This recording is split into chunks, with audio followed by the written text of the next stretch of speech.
അങ്ങനെ നീണ്ട 25 വർഷങ്ങൾ പൂർത്തിയാക്കി ഞാൻ എൻ്റെ 26ാമത്തെ വയസ്സിലോട്ട് കടന്നിരിക്കുകയാണ് ഗൈസ്. ഞാൻ കിട്ടുവിൻ്റെ ഒരേ ഒരു ഭാര്യ ആയതുകൊണ്ട് തന്നെ എൻ്റെ ബർത്ത്ഡേക്ക് ട്രീറ്റ് ചെയ്യേണ്ടത് കിട്ടുവിൻ്റെ കടമയാണല്ലോ. അങ്ങനെ കിട്ടു എനിക്ക് ട്രീറ്റ് ചെയ്യാൻ വേണ്ടി എന്നെ കൊണ്ടുപോയിക്കൊണ്ടിരിക്കുകയാണ്. ഞാനും ഡാഡുവും കിട്ടുവുമുണ്ട്. സമയം ഏകദേശം രാത്രിയാകാറായി കഴിഞ്ഞു. എൻ്റെ സങ്കല്പത്തിലുള്ള നല്ലൊരു അടിപൊളി ചെരുപ്പ് കിട്ടു എനിക്ക് ബർത്ത്ഡേ ഗിഫ്റ്റായിട്ട് തന്നിട്ടുണ്ടായിരുന്നു. പിന്നെ സ്റ്റുഡിയോയിൽ കൊണ്ടുപോയിട്ട് പറഞ്ഞു ഇഷ്ടമുള്ള ഡ്രസ്സും കൂടെ എടുത്തോളാൻ.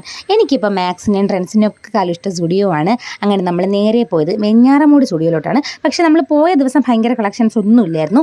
ഈ കണ്ട വൈറ്റ് ഷർട്ടാണ് ഞാൻ എടുത്തത്. ഇത് കണ്ടോടെ തന്നെ എനിക്ക് ഭയങ്കരമായിട്ട് ഇഷ്ടമായി. അങ്ങനെ അത് എടുത്തിട്ട് കിട്ടു ബില്ല് ചെയ്തുകൊണ്ടിരിക്കുവാണ്. ഡാഡുവിൻ്റെ അതിഭയങ്കരമായ ബഹളം കാരണം എന്നെയും കിട്ടുവിനെയും ഡാഡുവിനെയും അവിടെ നിന്ന് ഇറക്കി വിടുമെന്നായപ്പോൾ ഞാൻ ഡാഡുവിനെയും കൊണ്ട് നേരെ പുറത്തിറങ്ങി നിന്നു. കിട്ടുവിടുന്ന് ബില്ലൊക്കെ പേ ചെയ്തിട്ട് നേരെ ഇറങ്ങി വന്നു. ആസ് യൂഷ്വൽ അടുത്ത പരിപാടി എന്താണ്? അതെ ഗൈസ്, ഫുഡ് കഴിക്കൽ തന്നെയാണ് എൻ്റെ ലക്ഷ്യം. വെഞ്ഞാറമൂട് തന്നെയുള്ള ലാവെല്ല എന്ന് പറഞ്ഞിട്ടുള്ള റെസ്റ്റോറൻറ്റിലാണ് നമ്മൾ വന്നത്. അവിടെ ഞാൻ മുന്നേ വന്നിട്ടുണ്ട്. ഇടയ്ക്ക് കുറേ നാളായിട്ട് ഇപ്പോൾ വരാറേ ഇല്ലായിരുന്നു ഇങ്ങോട്ട്. അങ്ങനെ നമ്മൾ ഫസ്റ്റ് തന്നെ ചിക്കൻ ക്ലിയർ സൂപ്പാണ് പറഞ്ഞത്.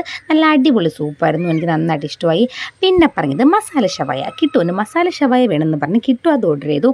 എനിക്ക് പിന്നെ ഇപ്പോൾ എവിടെ പോയാലും മന്തി വിട്ടൊരു കളിയില്ലാത്തത് കൊണ്ട് ഞാൻ മന്തിയാണ് പറഞ്ഞത്. അങ്ങനെ അതൊക്കെ നന്നായിട്ട് കഴിച്ചതിന് ശേഷമാണ് മെയിൻ താരമായ ലസ്സിയുടെ കടന്നുവരവ്. ഫസ്റ്റ് ടൈമാണ് ഞങ്ങൾ ലസ്സി ട്രൈ ചെയ്ത് നോക്കുന്നത്. എനിക്ക് നന്നായിട്ട് ഇഷ്ടമായി. കിട്ടുവിന് തീരെ ഇഷ്ടമായില്ല. അതുകൊണ്ട് മുഴുവനും ഞാൻ തന്നെ കുടിക്കേണ്ടി വന്നു. അങ്ങനെ അതും കുടിച്ച് വയറ് നിറങ്ങി നമ്മൾ നേരെ വീട്ടിലോട്ട് പോയി. അപ്പോൾ ഇത്രയാണ് ഒരു കുഞ്ഞ് ബർത്ത്ഡേ വ്ളോഗ് എന്ന് പറയുന്നത് ഗായ്സ്. അപ്പോൾ നമുക്കിനി കുറേ വീഡിയോസുമായിട്ട് വീണ്ടും കാണാം. അപ്പോൾ അത്രയേ ഉള്ളൂ. Okay, by.